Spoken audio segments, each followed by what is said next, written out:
Hi, everyone. This is Daryl McKinnon on May 23rd, 2022, and we're going to be going through Daniel chapter 8. This is our 11th class to get to chapter 8, and what a wonderful journey this is. We've just been going through it verse by verse every week and having just amazing revelations. I'm going to start tonight. This just came to me about 5 minutes ago to start the class with this passage, and I wasn't planning this, but Acts chapter 2, verse 14. And for those who are not familiar with the Pentecost sermon by the Apostle Peter, this is going to be a treat. And for those who are familiar, I want you to listen to these words once again in the context of Daniel. But Peter, standing up with the 11, raised his voice and said to them, "Men of Judea and all who dwell in Jerusalem, let this be known to you and heed my words. For these are not drunk as you suppose, since it is only the third hour of the day. But this is what was spoken by the prophet Joel." And I quote from Joel chapter 2, "And it shall come to pass in the last days, says the Lord, that I will pour out my spirit on all flesh. Your sons and daughters shall prophesy. Your young men shall see visions. Your old men shall dream dreams. And my men servants and my maid servants, I will pour out my spirit in those days, and they shall prophesy. I will show wonders in heaven above and signs in the earth beneath, blood and fire and vapor of smoke. The sun shall be turned into darkness and the moon into blood before the coming of the great and awesome day of the Lord. And it shall come to pass that whoever calls upon the name of the Lord shall be saved." So I read that because I was thinking about on these wonderful visions that Daniel has been receiving in this book. First in chapter 2, we saw him interpret impossible dreams that Nebuchadnezzar had. And then last chapter, in chapter 7, Daniel got his own first vision. He had the honor of God giving him a vision of the entire end times scenario. And if you weren't here for last week's class, I really encourage you to watch it. I think it was probably the highlight of the whole book of Daniel. And I really was, I think it was just an amazing chapter, and it was a good lesson. So Daniel 7, please go back and watch that. But now in Daniel 8, Daniel's going to get another vision. So God is really working with Daniel, and he's seeing things that were just amazing. And we're going to go through this right now. And so this title page is showing you two images, which we're going to see in his vision tonight. One is the goat, which is represented by the country of Greece and Alexander the Great, and it's coming against to kill the ram, which is Medo Persia, which was the empire ruling at the end of chapter 7. So Daniel actually predicts the next two world empires 300 years in advance. Because remember, he's doing this prediction in about 550 BC, and the Greeks didn't even start their empire for some time after that. And he's going to talk about events that happened in about 160 AD. So these are awesome predictions. So in an overview, in the last chapter, Daniel had a vision of 4 Gentile kingdoms, with the main focus being the last kingdom of the Antichrist. Now, we think of prophecy mainly as end times events that haven't occurred yet, but this chapter is about fulfilled prophecy of minutely detailed explanations of the second and third kingdoms, which were already revealed in chapters 2 and chapter 7. But the focus is interestingly on a type of Antichrist with a foreshadowing to the real Antichrist at the end. Now, this vision of Daniel's had major repercussions on the country of Israel and the suffering that they would undergo by the Greek leader Antiochus Epiphanes. So while the prophecies of Isaiah, interestingly enough, they relate mainly to Christ, as we know, the visions of Daniel are for the purposes of explaining the Antichrist. And the majority of this book is describing the Antichrist, the persecution of the saints, and types and shadows of the final Antichrist. And that's a very important observation that I actually am just coming to myself as I'm going through this. Now, sure, he also predicts the Son of Man coming in the clouds of glory in chapter 7, which we dealt with extensively last week. He certainly predicts the coming of Jesus Christ. But there's much more material dedicated in Daniel to the Antichrist. And now I presented this back in chapter 2 as my horizontal view of the visions of Daniel. And then if you recall, there was 4 Gentile empires that he foresaw. He was actually living in the Babylonian one, and I got the years there under King Nebuchadnezzar. But then, so first in the statue of King Nebuchadnezzar, he hit, the head of gold and etc. Those were represented 4 kingdoms. Then in chapters 7 last week, we saw that the same 4 kingdoms were represented by animals, and it was a slightly different view of it all. But tonight we're gonna focus in. Daniel is going to take us laser focused into the 2nd and 3rd kingdoms, the Medes and the Greek empires. And you can see the years there that these ran. So from 539 BC to 146, the end of the Greek Empire before the Romans took over. So this is the period of time that Daniel is honing in on. So we're going to start reading in verse 1, Daniel chapter 8. In the 3rd year of the reign of King Belshazzar, a vision appeared to me, Daniel, after the one that appeared to me the first time. I saw in the vision, and it so happened while I was looking, that I was in Shushan, the citadel, which is in the province of Elam. And I saw in the vision that I was by the river Ulai. Then I lifted my eyes and saw, and there was standing beside the river, which was a ram which had 2 horns. And the 2 horns were high, but one was higher than the other, and the higher one came up last. So just to pause there, the commentary on the right-hand side of this, in verse 1, the Bible says here it was the 3rd year of King Belshazzar. And then if you look back, if your Bible's open into chapter 7, it says that vision happened in the 1st year of King Belshazzar. So this is 2 years after the vision of Daniel 7. In verse 2, there's some very specific names of locations here. And Shushan was actually the capital of Persia and the Medo-Persian Empire. So this was an actual city. And by the way, the Elam, the river Ulai, and the citadel, these are all actual geographic places in Shushan.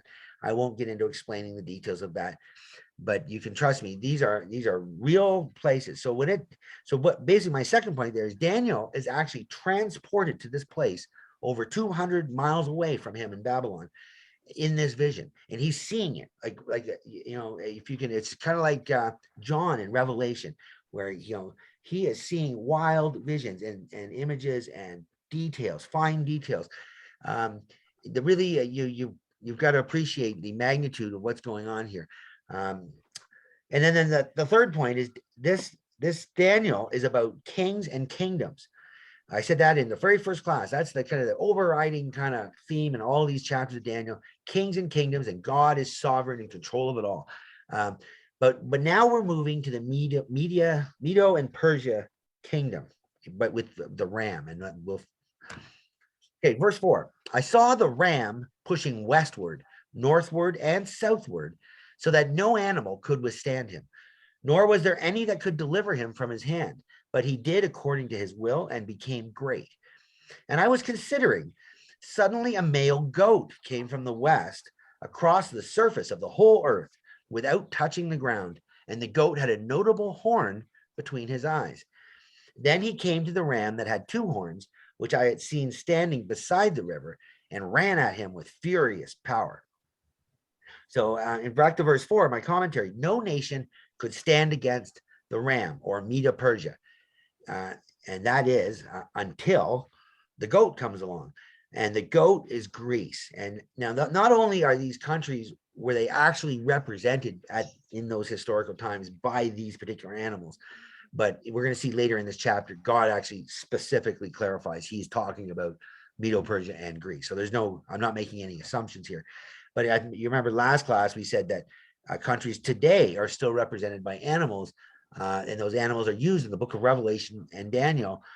We saw that the eagle is the America, the lion is Britain, and the bear is Russia. These are the same countries that are end times players and are in the Bible. So animals are important symbols of nations. Now, when it says in verse 5 that it went across the surface of the whole earth without touching the ground, this is a reference to the speed at which Alexander the Great conquered Medo-Persian Empire. It was incredibly fast. In fact, it's a marvel of history of how Greece conquered the Persian Empire. You can do a lot of your own extra biblical historical studies on this, and I think most people view that as one of the incredible military marvels that even today people don't understand how this man could have been such a brilliant general to being outnumbered and odds against him. He literally destroyed Medo Persia and conquered the world at that time. Verse 7, and I saw him confronting the ram, and he moved with rage against him, attacked the ram, and broke his two horns. There was no power in the ram to withstand him, but he cast him down to the ground and trampled him, and there was no one that could deliver the ram from his hand. Therefore, the male goat grew very great, but when he became strong, the large horn was broken off, and in place of it, 4 notable ones came up towards the 4 winds of heaven. So we're gonna prove all this by the end of the class, but I'm just gonna tell you, you're gonna take me my word right now. But these 4 notable ones are the 4 generals that took over after Alexander's death. And Alexander the Great died, I think, at 33 or 35 years old. He had a very short reign. In 10 or 12 years, he literally conquered the known world. And but when he died, his 4 generals took over. And one of those generals was very notably named Antiochus Epiphanes. And we're going to learn more about him. And out of one of them came a little horn, which grew exceedingly great towards the south, towards the east, and towards the glorious land, which is Israel. And it grew up to the host of heaven, and it cast down some of the host and some of the stars to the ground and trampled them. And he even exalted himself as high as the prince of the host. That would be Jesus. And by him, the daily sacrifices were taken away, and the place of his sanctuary was cast down. Because of transgression, an army was given over to the horn to oppose the daily sacrifices, and he cast truth down to the ground. He did all of this and prospered. So, in verse 9, when we see this term, little horn. And for those of you who were here last week, we dealt extensively with that same term, little horn, in chapter 7. Now, there is these are 2 different little horns. In chapter 7, we said it clearly was speaking of the Antichrist, of the end times, of the final 4th empire, the revived Roman Empire. But here, we know this little horn is speaking about the 3rd empire, the Greek Empire, because the Bible is actually going to say it in a few verses from now. So little horn is the same phrase is used to refer to the final Antichrist and this man named Antiochus Epiphanes, who was a type of Antichrist. So this is very important, and you're going to see this all through this chapter. So while this chapter was written for the people of that time and the Jews who would have to face Antiochus in preparation, so they would be prepared and not be surprised at the terrible things that were going to come upon them. It was also foreshadowing end times events of the actual Antichrist, which can benefit us as well. Isn't this amazing? And this is not uncommon for the Bible to do this with the prophets, where they would prophesy using a current event to both symbolize something in their time and in the future. And this is what's going on here. So he exalted himself as high as the prince of the host. Doesn't this sound like the Antichrist of Revelation 13? He takes away daily sacrifices from the temple. He stopped. So the Jews always had 2 sacrifices a day, and he forbid that, stopped that. And that's exactly what we see again in the end times. And he actually sacrificed a pig in the temple, and he actually made the Jews eat it. And when he sacrificed this pig, Antiochus Epiphanes also erected a statue. So I've heard some people say it was a statue of Zeus, others a statue of Jupiter. Whatever the case, it was an abomination to the Lord. And it's what Daniel and Jesus refer to as the abomination of desolation. And so there's 2. And so this is where Daniel gets a little confusing to students of this book, is that there's 2 abominations, and there's 2 antichrists being spoken of here. And one was Antiochus Epiphanes in about 165 AD, and he was a foreshadow to the T of the real Antichrist coming in the end times. Well, I shouldn't say to the T, because the real Antichrist is going to be 10 times more vicious and cruel than Antiochus Epiphanes. Then I heard a holy one speaking, and another holy one said to that certain one who was speaking, how long will the vision be concerning the daily sacrifices and the transgression of desolation, the giving of both the sanctuary and the host to be trampled underfoot? And he said to me, for 2,300 days, then the sanctuary shall be cleansed. So for those of you who are familiar with the years in both Daniel and Revelation, this is actually 7 years. However, there's debate among the scholarly circles, and there has been for thousands of years, on just what this means, whether it's referring to actual days or actual sacrifices, because there was 2 sacrifices a day. And so it's that leads some people to think that would be 3.5 years at 2 sacrifices a day. And that's a very, I don't know the answer whether what it is, if it's 3.5 or 7. Either way, those numbers are both relevant to the tribulation period. And but since Daniel makes and Revelation make frequent mention of 42 months and 3.5 years, that is probably the appealing interpretation of this. So again, it's a perfect foreshadowing of the Great Tribulation time period, as we're going to find in future chapters, specifically is identified as the same time period. And I've got here the little title here, Maccabees 1 and 2. I'm going to come back to that at the end of class. But all these things that Daniel is describing that is going to happen, the sacrifices being taken away, and this little horn that's going to persecute the Jews, this actually happened, and it's documented in incredible depth in this book called Maccabees, which we'll talk about later in the class. Verse 15. Then it happened, when I, Daniel, had seen the vision and was seeking the meaning, that suddenly there stood before me one having the appearance of a man. And I heard a man's voice between the banks of the Uli, who called and said, Gabriel, make this man understand the vision. So that's God speaking to the angel Gabriel. And by the way, there's only 2 angels in the Bible that are named, and that's Michael and Gabriel. Both of those angels appear in the book of Daniel. We're going to see Michael next chapter, in chapter 9. So Daniel was so honored to not only get these visions of the end of the times, but also to, personally meet the 2 great angels of God, delivering these messages to him.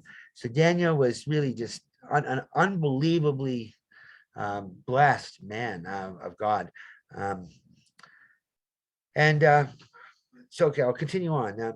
Now, as he was speaking with me, I was in a deep sleep. Hold on, I skipped over here. Verse 17. When he came near where I stood, and when he came, I was afraid and fell on my face. But he said to me, understand, son of man, that the vision refers to the time of the end. Isn't that interesting? So this vision extends beyond the time of Antiochus and Epiphanes, but is a foreshadow of the Antichrist. And you notice that Daniel was afraid and fell on his face. And that this is the typical reaction throughout the Bible. Most cases where people in the Bible having angelic encounters or encounters with God, like Moses did at Mount Sinai, there's a great fear of God and reverence, and often it's too much for humans to take without this reaction: terror, fear, and physical weakness. Okay. Now, as he was speaking with me, I was in a deep sleep with my face to the ground, but he touched me and stood me upright. And he said, look, I am making known to you what shall happen in the latter time of the indignation. Indignation means wrath of God. For at the appointed time, the end shall be. The ram which you saw having the 2 horns, they are the kings of Media and Persia, and the male goat is the kingdom of Greece. The large horn that is between its eyes is the first king, which is King Alexander the Great. Isn't this amazing? You really got to sit back and think about this. If you believe that the Bible is the word of God, and that Daniel is a prophet, and and if you don't believe that, well, then you obviously don't believe that Jesus is who he said he was, because Jesus actually refers to Daniel in many cases. He quotes Daniel and he calls Daniel a prophet and commands his followers to read Daniel. So obviously, Daniel is who he said he was, and he wrote this at the time period that he said he did, which was in the Babylonian Empire, in the end of it. So he's writing these predictions of Media and Persia and Greece hundreds of years before they happened. Now, like I said there before, with end times prophecy, the Antichrist, it hasn't happened yet. So I guess the naysayer could say, well, Daniel had some, was making predictions, but we don't know if it's true. It hasn't happened.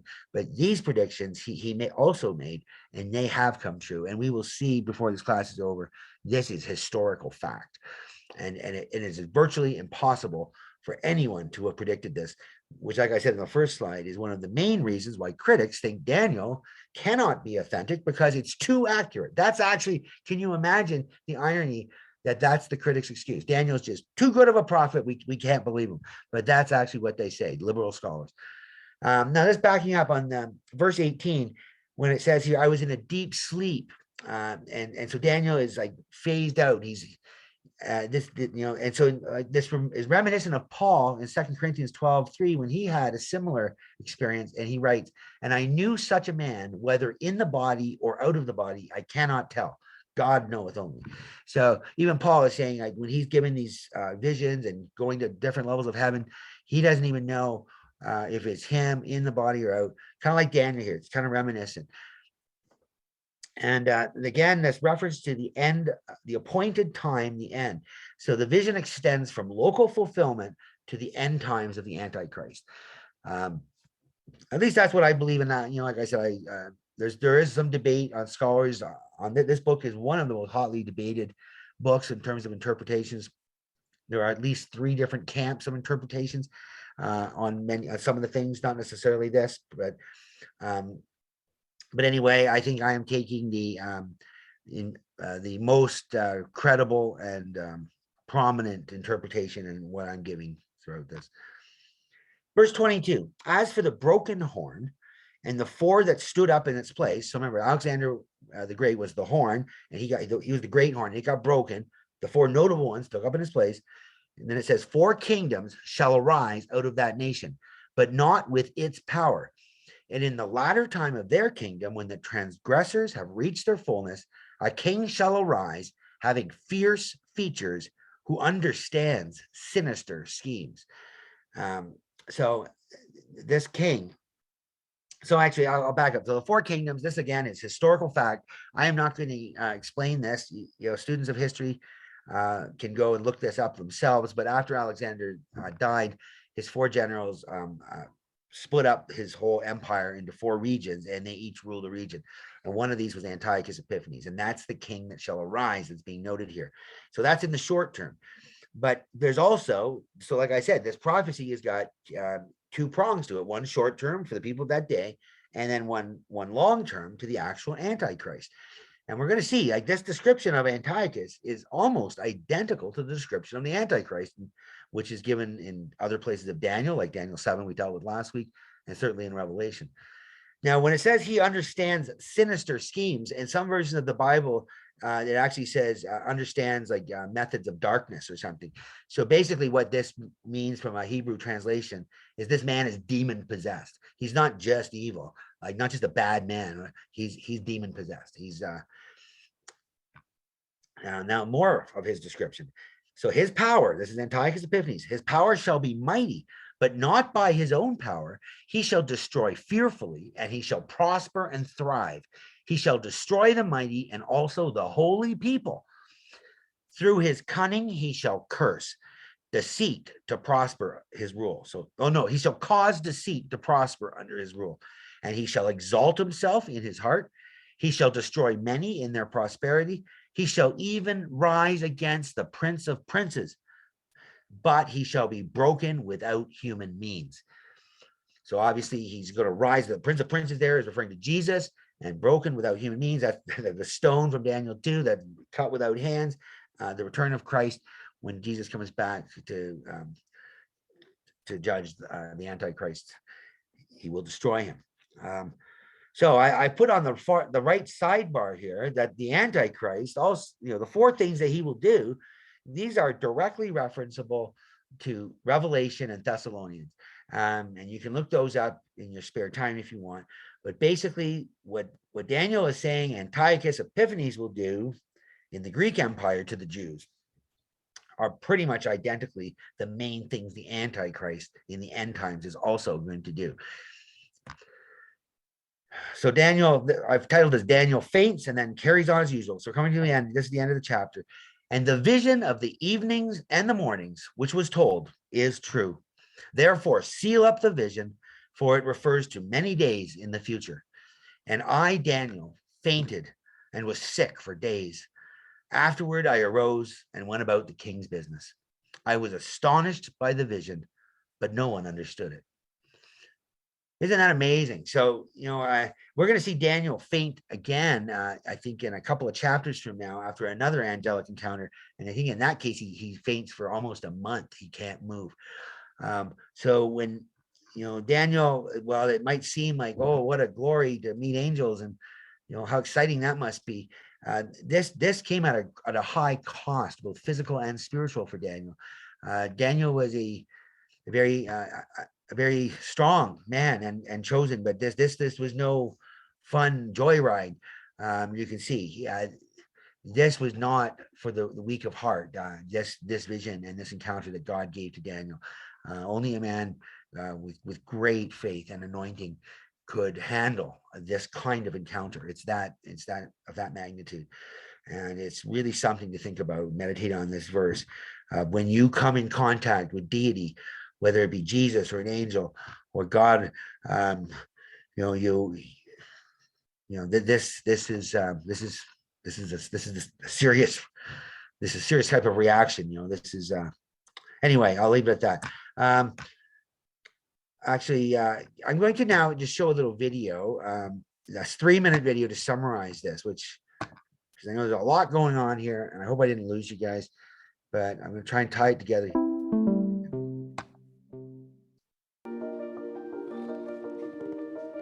Is a robotic vacuum a safety risk? Province of Elam, beside the Ulai Canal. I looked up, and there before me was a ram with 2 horns, standing beside the canal. And the horns were long, but one of the horns was longer than the other, but grew up later. I watched the ram as it charged towards the west, and the north, and the south. No animal could stand against it, and none could rescue from its power. It did as it pleased and became great. The 2-horned ram represents the kings of Medo, Persia. As I was thinking about this, suddenly a goat with a prominent horn between its eyes came from the west, crossing the whole earth without touching the ground.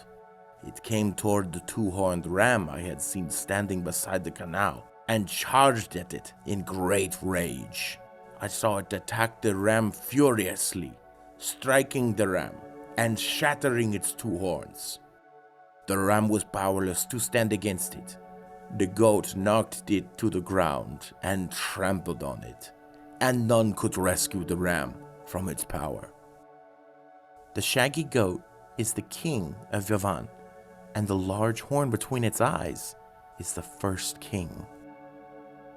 The goat became very great, but at the height of its power, the large horn was broken off, and in its place 4 prominent horns grew up toward the 4 winds of heaven. Out of one of them came another horn, which started small, but grew up in power, to the south and to the east, and toward the beautiful land, Israel. The 4 horns that replaced the one that was broken off represent the 4 kingdoms that will emerge from his nation, but will not have the same power. It grew until it reached the host of the heavens, and it threw some of the starry host down to earth and trampled on them. It set itself up to be as great as the commander of the army of the Lord. It took away the daily sacrifice from the Lord, and his sanctuary was thrown down. A fierce-looking king, a master of intrigue, will rise. He will become very strong, but not by his own power. He will cause astounding devastation and will succeed in whatever he does. He will destroy those who are mighty, the holy people. He will cause deceit to prosper, and he will consider himself superior. He will destroy many and take his stand against the Prince of Princes. And yet, he will be utterly destroyed, and not by human hands. Praise God, isn't that something? Okay. So I got another little verse here to end this off. 1 John 2:18. This is the New Testament. The Apostle John wrote a warning about the Antichrist. And he said, "Little children, it is the last hour. And as you have heard that the Antichrist is coming, even now many Antichrists have come, by which we know that it is the last hour." Now, I got a little special surprise for you. It's going to take 10 minutes. I want to play an audio version of Maccabees chapter 1. And I'm probably pretty confident that most people have not read Maccabees. Not many people have. I hadn't really myself before I prepared this class. But I think you're going to find this very interesting. And so these points are a little bit about Maccabees. The first two books of Maccabees are part of canonical scripture in the Septuagint and the Vulgate. So these are ancient biblical texts. Septuagint was the first Greek translated from the Hebrew full Bible, which was done a couple hundred years AD. So this is a very authoritative scriptural text, and Maccabees was included in these. So we should take this book very seriously. And these books are also included in the Bibles of the Roman Catholic Church and Eastern Orthodoxy, as well as the King James Bible until sometime in the 1800s. The King James Bible had these apocryphal books, but they were removed after that for various reasons, which I won't get into in a lot of detail right now. But the apocryphal books, the second point here, they're not included in the King James Bible, mainly because they were not referenced by Jesus or the apostles. And while they are considered accurate historical writings, they were not considered inspired by God by the Protestants of that time. But if you want to know what the Antichrist will be like, we're going to find out right now. And in fact, whatever you're going to hear in this chapter, like I said, multiply it by a factor. I don't know what factor that might be, but probably a factor of 10 might be accurate, and we'll get to the level of what the final end times Antichrist will be.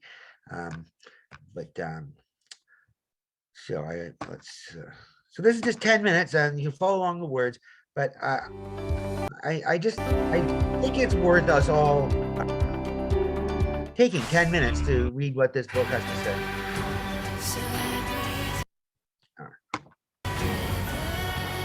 Go together with the TD Aeroplan B. Dominion of two, that he should, the son of Philip the Macedonian, who came out of the land of Chetim, had smitten Darius, king of the Persians and Medes, that he reigned in his stead, the first over Greece, and made many wars, and won many strongholds, and slew the kings of the earth, and went through to the ends of the earth, and took spoils of many nations, insomuch that the earth was quiet before him. Whereupon he was exalted, and his heart was lifted up. And he gathered a mighty strong host, and ruled over countries and nations and kings, who became tributaries unto him.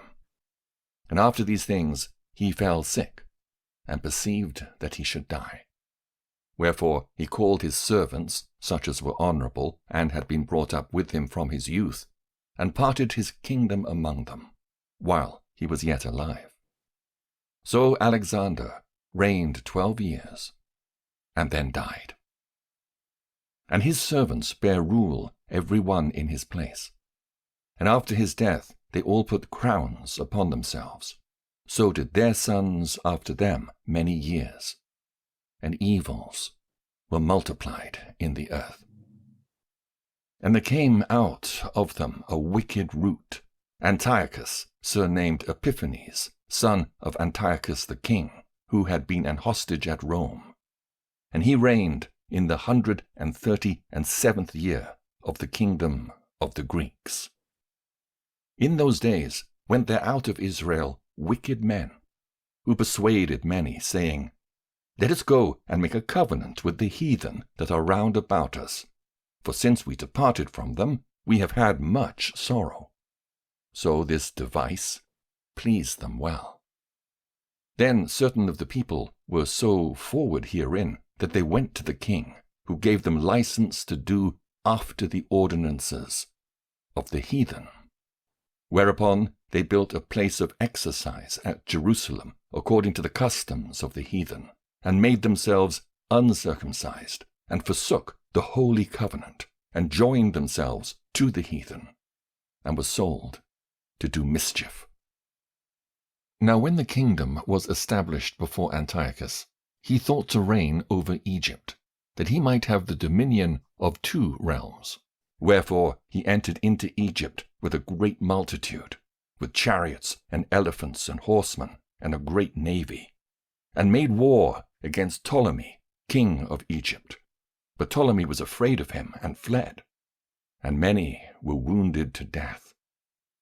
Thus they got the strong cities in the land of Egypt, and took the spoils thereof. And after that Antiochus had smitten Egypt, he returned again in the 143rd year, and went up against Israel and Jerusalem with a great multitude, and entered proudly into the sanctuary, and took away the golden altar, and the candlestick of light, and all the vessels thereof, and the table of the showbread, and the pouring vessels, and the vials, and the censers of gold, and the veil, and the crown, and the golden ornaments that were before the temple, all which he pulled off. He took also the silver and the gold, and the precious vessels. Also he took the hidden treasures which he found. And when he had taken all away, he went into his own land, having made a great massacre, and spoken very proudly. Therefore there was a great mourning in Israel, in every place where they were, so that the princes and elders mourned. The virgins and the young men were made feeble, and the beauty of women was changed. Every bridegroom took up lamentation, and she that sat in the marriage chamber was in heaviness. The land also was moved for the inhabitants thereof, and all the house of Jacob was covered with confusion. And after 2 years fully expired, the king sent his chief collector of tribute unto the cities of Judah, who came unto Jerusalem with a great multitude, and spake peaceable words unto them. But all was deceit. For when they had given him credence, he fell suddenly upon the city, and smote it very sore, and destroyed much people of Israel. And when he had taken the spoils of the city, he set it on fire, and pulled down the houses and walls thereof on every side. But the women and children took they captive, and possessed the cattle. Then builded they the city of David with a great and strong wall, and with mighty towers, and made it a stronghold for them. And they put therein a sinful nation, wicked men, and fortified themselves therein. They stored it also with armor and victuals. And when they had gathered together the spoils of Jerusalem, they laid them up there. And so they became a sore snare. For it was a place to lie in wait against the sanctuary, and an evil adversary to Israel. Thus they shed innocent blood on every side of the sanctuary, and defiled it, insomuch that the inhabitants of Jerusalem fled because of them, whereupon the city was made an habitation of strangers, and became strange to those that were born in her, and her own children left her. Her sanctuary was laid waste like a wilderness, her feasts were turned into mourning, her Sabbaths into reproach, her honor into contempt. As had been her glory, so was her dishonor increased, and her excellency was turned into mourning. Moreover, King Antiochus wrote to his whole kingdom that all should be one people, and every one should leave his laws. So all the heathen agreed according to the commandment of the king. Yea, many also of the Israelites consented to his religion, and sacrificed unto idols, and profaned the Sabbath. For the king had sent letters by messengers unto Jerusalem and the cities of Judah, that they should follow the strange laws of the land, and forbid burnt offerings and sacrifice and drink offerings in the temple, and that they should profane the Sabbaths and festival days, and pollute the sanctuary and holy people, set up altars and groves and chapels of idols, and sacrifice swine's flesh and unclean beasts, that they should also leave their children uncircumcised, and make their souls abominable with all manner of uncleanness and profanation, to the end they might forget the law, and change all the ordinances. And whosoever would not do according to the commandment of the king, he said, he should die. In the selfsame manner wrote he to his whole kingdom, and appointed overseers over all the people, commanding the cities of Judah to sacrifice, city by city. Then many of the people were gathered unto them, to wit, every one that forsook the law. And so they committed evils in the land, and drove the Israelites into secret places, even wheresoever they could flee for succor. Now the 15th day of the month Caslu, in the 145th year, they set up the abomination of desolation upon the altar, and builded idol altars throughout the cities of Judah on every side, and burnt incense at the doors of their houses and in the streets. And when they had rent in pieces the books of the law which they found, they burnt them with fire. And whosoever was found with any the book of the testament, or if any committed to the law, the king's commandment was that they should put him to death. Thus did they, by their authority, unto the Israelites every month, to as many as were found in the cities. Now the 25th day of the month they did sacrifice upon the idol altar, which was upon the altar of God. At which time, according to the commandment, they put to death certain women that had caused their children to be circumcised. And they hanged the infants about their necks, and rifled their houses, and slew them that had circumcised them. Howbeit, many in Israel were fully resolved and confirmed in themselves not to eat any unclean thing. Wherefore the rather to die, that they might not be defiled with meats, and that they might not profane the holy covenant. So then they died. And there was very great wrath upon Israel. Chapter 2. Okay. The story of the Maccabees is a very exciting part of history. You might want to follow this up. There was a revolt by these brothers that were named the Maccabees, and they defeated Antiochus Epiphanes, and they rededicated the temple, and that today is what the Jews celebrate every year as Hanukkah. So this is incredibly important history, and we just read about it about 400 years in advance from Daniel. Isn't that amazing? And that is the class, and I've got a question here for us. For those online, you can, anyway, that'll be it. I'll just end it now.